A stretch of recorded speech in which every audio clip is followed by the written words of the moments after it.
आपल्याला टेन्शन देणाऱ्या लोकांना शांत राहून धडा कसा शिकवायचा। मित्रांनो, जाणून घेऊयात याबद्दलचे 10 उपाय। तुम्ही कधी अशा व्यक्तीला भेटला आहात का जो सतत तुम्हाला डिवचतो, कधी तुमच्या चुका काढतो, कधी पब्लिकमध्ये अपमान करतो, असंच काहीतरी करून तुमचं मनोधैर्य खचवत राहतो आणि मग तुमचं मन म्हणतं बॅग घे, रिझाईन कर आणि या नरकातून बाहेर पड। पण थांबा, या लोकांचा बदला शांतपणे घ्यायचा असेल तर शहाणपणाने विचार करा, कारण शांत राहणं म्हणजे कमकुवत असणं नाही तर शक्तिशाली असणं आहे।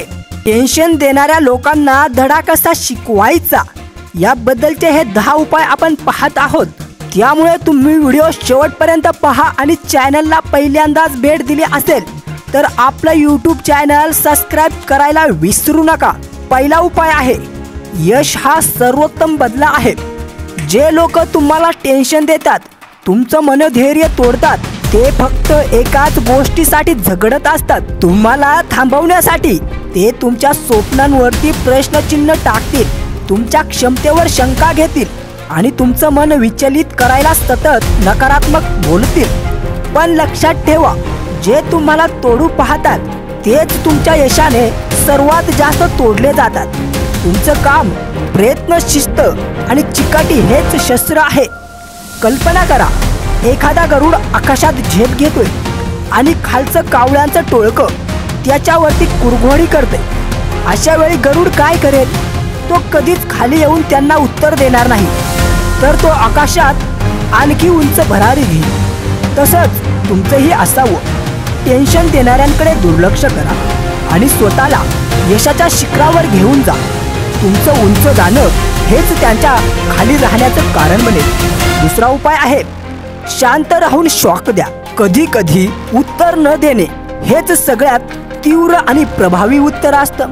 जेव्हा कोणी तुम्हाला जाणीवपूर्वक चिडवतं, टोचतं आणि तुमचं संतुलन ढासळवायचा प्रयत्न करतं, तेव्हा त्यांना वाटतं की तुम्ही काहीतरी प्रतिक्रिया द्याल, वाद घालाल आणि त्यांच्या जाळ्यात अडकून पडाल। पण जर तुम्ही तसं न करता पूर्णपणे शांत राहिलात, हसून दुर्लक्ष केलं आणि आपल्या मार्गावर चालत राहिलात तर ते अक्षरशः हादरतात। मराठीमध्ये एक म्हण आहे, गाढवावर नाराज होऊन सिंह ओरडत नाही, कारण सिंहाला माहीत असतं की त्याची ताकद ओरडण्यात नाही, शांततेत आणि एकाग्रतेत आहे। त्याला गाढव काय करतं यानं काहीही फरक पडत नाही, कारण त्याचं लक्ष वेगळं असतं। तसंच तुमचंही असावं। जे लोक तुमच्यावर टीका करतात, तुम्हाला दुखावतात, त्यांच्यासाठी वेळ खर्च न करता स्वतःच्या ध्येयावरती लक्ष केंद्रित करा। तिसरा उपाय आहे, स्वतःचं मूल्य समजून घ्या। टेन्शन देणारे लोक तेव्हाच प्रभावी ठरतात जेव्हा तुम्ही त्यांना तुमच्या मनात जागा देतात। तुमच्या मनात जर त्यांचं म्हणणं, त्यांनी केलेल्या टीका किंवा त्यांचं वागणं महत्त्वाचं वाटू लागलं तर ते हळूहळू तुमचं आत्मभान, आत्मविश्वास आणि निर्णयशक्ती खाऊ लागतात। पण एकदा का तुम्हाला स्वतःची खरी किंमत समजली की दुसऱ्याच्या बोलण्याचं मोल आपोआप कमी होतं। सोनं जर चुकून चिखलात पडलं तर त्याची किंमत कमी होते का? नाही ना, कारण त्याचं मूल्य स्थिर असतं।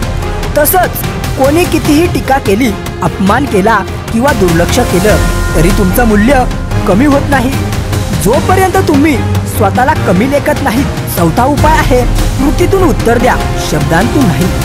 एखादा सहकारी तुमचं योगदान कमी लेखतोय, तुमच्या कल्पनांना वेडं ठरवतोय किंवा तुमच्या मागे निंदा करतोय, तेव्हा अनेकदा पहिली प्रतिक्रिया असते त्याला चपखल उत्तर द्यावं। पण खऱ्या खेळाडूंचं उत्तर वादात नाही तर कामगिरीत असतं।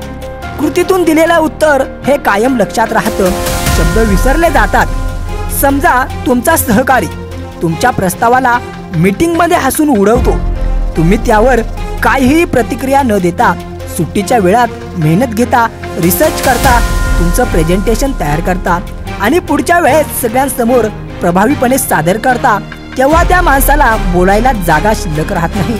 शब्दातून वाद वाढतो, पण कृतीतून आपण आपली लायकी सिद्ध करतो। एक वेळ अशी येते की ज्यांनी तुमच्यावर शंका घेतली तेच लोक तुमचं तोंड भरून कौतुक करू लागतात. 5वा उपाय आहे सोशल डिस्टन्सिंग. आपण सोशल डिस्टन्सिंग बहुधा शारीरिक व्याधींपासून बचाव करण्यासाठी पाहतो, पण आजार फक्त शारीरिक नसतात. काही लोक मानसिक विष पसरवतात. अशा लोकांच्या नकारात्मक विचारांमुळे, अपमानास्पद वागणुकीमुळे आणि सततच्या टीकेमुळे मन थकून जातं, आत्मविश्वास गळून जातो. म्हणूनच टॉक्झिक लोकांपासून मानसिक अंतर ठेवा. हीच खरी मानसिक स्वच्छता आहे. आपल्या आयुष्यात शांतता हवी असेल तर विषारी लोकांपासून अंतर ठेवावं तर लागेलच. त्यांना बदलण्याचा प्रयत्न न करता स्वतःचं वातावरण स्वच्छ ठेवा. मानसिक सोशल डिस्टन्सिंग ही स्वतःवर प्रेम करण्याची एक सुंदर प्रक्रिया आहे. 6वा उपाय विनोदाचा उपयोग करा. प्रत्येक वेळेस तणाव, टोमणे, अपमान याला रागानं किंवा मौनानं उत्तर देणं गरजेचं नसतं. कधी कधी हसून उत्तर देणं हेच शहाणपण ठरतं. 7वा उपाय आहे तुमची ताकद, तुमचा आत्मसंयम. टेन्शन देणाऱ्या लोकांना असं वाटतं की तुम्ही रागवाल, भांडण कराल, पण जर तुम्ही संयम ठेवलात तर तुम्हाला हळूहळू भांडणात रसही उरणार नाही. तुम्ही जर शांत राहिलात, संयम ठेवलात तर कारस्थानी लोकांचा संपूर्ण प्लॅन फसतो. सहन करणं म्हणजे कमजोरी नाही, ही तीच वेळ आहे जिथं खऱ्या ताकदीची परीक्षा होते. वादात उडी घेणं सोपं असतं, पण शांत राहून पुढे जाणं हेच खऱ्या योद्ध्याचं लक्षण असतं. आपलं मन कोणीही अस्वस्थ करू नये. आपलं मन कोणी अस्वस्थ करू शकत नाही जोपर्यंत आपण त्यांना ती परवानगी देत नाही. 8वा उपाय आहे योग्य वेळी समर्पक उत्तर द्या. जेव्हा तुम्हाला कोणी जाहीरपणे कमी लेखतो तेव्हा लगेचच भावनिक होऊन उत्तर देणं हा मूर्खपणा ठरू शकतो. पण जर तुम्ही योग्य वेळ, योग्य मंच आणि योग्य शब्दांची निवड केली तर ते उत्तर फक्त प्रभावी नाही, स्मरणीय ठरतं. एका मीटिंगमध्ये तुम्ही काहीतरी सुचवलं आणि दुसऱ्याने उपहास केला. तुम्ही लगेच प्रतिक्रिया न देता काही दिवस स्वतःच्या कामामध्ये सुधारणा केली आणि पुढील प्रेझेंटेशनमध्ये जेव्हा तुमचं काम सर्वांनाच उपयोगी पडेल तेव्हा तुम्ही शांतपणे म्हणाल, हीच आयडिया मी मागच्या वेळेस सुचवली होती. फक्त इतकंच म्हणणं पुरेसं ठरतं. तुमचं उत्तर एवढं प्रभावी असावं की समोरच्याला पुढील वेळेस बोलण्याआधी 100 वेळा विचार करावा लागेल. 9वा उपाय स्वतःमध्ये गुंतवा, दुसऱ्यांमध्ये नाही. टेन्शन देणारे लोक तुमचं लक्ष विचलित करू पाहतात. ते तुमचा फोकस बाहेरच्या गोष्टींमध्ये अडकवतात. पण तुम्ही जर त्यांच्यावर लक्ष न देता स्वतःच्या ग्रोथवर काम केलं तर त्यांचं अस्तित्वच फिकं वाटायला लागतं. एखाद्या व्यक्तीने तुम्हाला वारंवार डिवचलं, पण तुम्ही त्याला प्रत्युत्तर देण्याऐवजी रोज थोडा वेळ वाचन, योगा आणि कामासाठी दिला तर 6 महिन्यात तुमची पर्सनॅलिटी बदलेल. आता तो व्यक्ती त्याच जागी आहे आणि तुम्ही त्याच्या पलीकडे गेलात. 10वा उपाय आहे वेळच दाखवेल तुमचं मूल्य. कधी कधी काहीच बोलायचं नसतं, फक्त वेळेला बोलू द्या. जो आज तुमच्यावरती हसतोय तो उद्या तुमचं उदाहरण देईल. सुरुवातीच्या काळात शाहरुख खान मुंबईत स्ट्रगल करत असताना अनेकांनी त्याला नाकारलं. अभिनेत्यासारखं रूप नाही, एक्सप्रेशन नाहीत, कोण पाहणार याचे चित्रपट. पण काहीही न बोलता तो काम करत राहिला.